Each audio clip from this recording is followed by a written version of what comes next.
Growing up, I wasn't the most talented. I wasn't on the best bikes.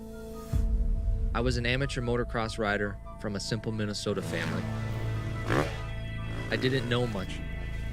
I just knew one thing: put in the work and see results.